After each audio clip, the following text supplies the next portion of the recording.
In explaining how the Jews and Christians must feel themselves subdued in accord with the Quran's commands, the great Islamic scholar Ibn Kathir quotes a saying of Muhammad: "Do not initiate the salam, the greeting of peace, to the Jews and Christians, and if you meet any of them in a road, force them to the narrowest alley."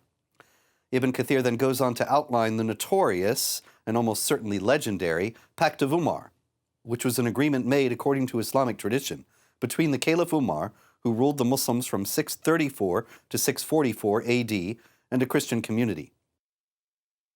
This pact is worth close examination because despite its very slight historical value, it reflects the basis, the foundation of Islamic law regarding the treatment of the zimmis, dhimmis, that is, the subjugated people under Islamic law.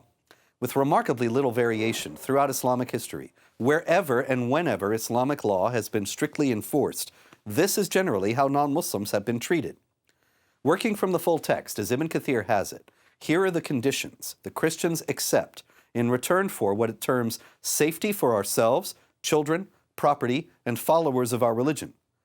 Conditions that, according to Ibn Kathir, ensured their continued humiliation, degradation, and disgrace in accord with the Quran's command. The Christians agree they will not build a monastery, church, or a sanctuary for a monk. They will not restore any place of worship that needs restoration. They will not use such places for the purpose of enmity against Muslims. They will not allow a spy against Muslims into their churches and homes or hide deceit or betrayal against the Muslims. They will not imitate the Muslims' clothing, caps, turbans, sandals, hairstyles, speech, nicknames, and title names. They will not ride on saddles. They will not hang swords on their shoulders. They will not collect weapons of any kind or carry those weapons.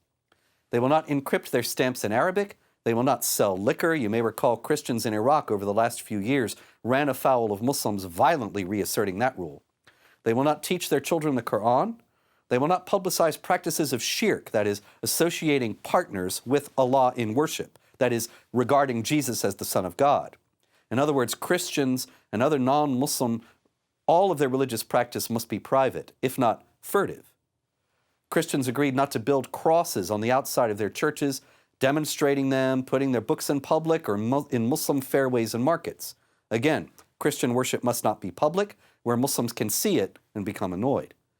Christians agreed not to sound bells in churches except discreetly, or raise their voices while reciting their holy books inside their churches in the presence of Muslims, nor raise their voices at funerals or light torches at funeral processions in the fairways of Muslims or their markets. They will not bury their dead next to Muslim dead. That would be unclean. They will not buy servants who are captured by Muslims or invite anyone to shirk. That is, they're not going to bring the gospel to anybody new. Although the Christians also agree not to prevent any of their fellows from embracing Islam if they chose to do so. So the Christians can be the object of proselytizing, but must not engage in it themselves. And of course, they must not beat any Muslim.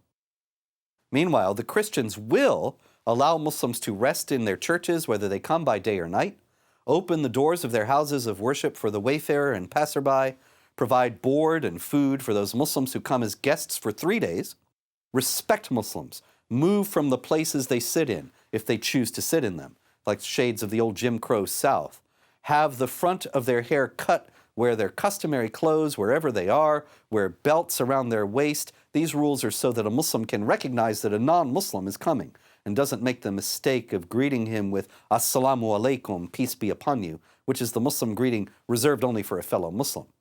The Christians also agree to be guides for Muslims and refrain from breaching their privacy in their homes. So Muslims can come to a Christian home and demand to be put up there for 3 days, but the Christians, of course, don't dare to go to Muslims' homes. The Christians swore, if we break any of these promises that we set for your benefit against ourselves, then our zimma or dhimma, promise of protection, is broken, and you are allowed to do with us what you are allowed to do to people of defiance and rebellion, that is, kill them. These are still the parameters of Islamic law regarding non-Muslims to this day. For more information, go to this website.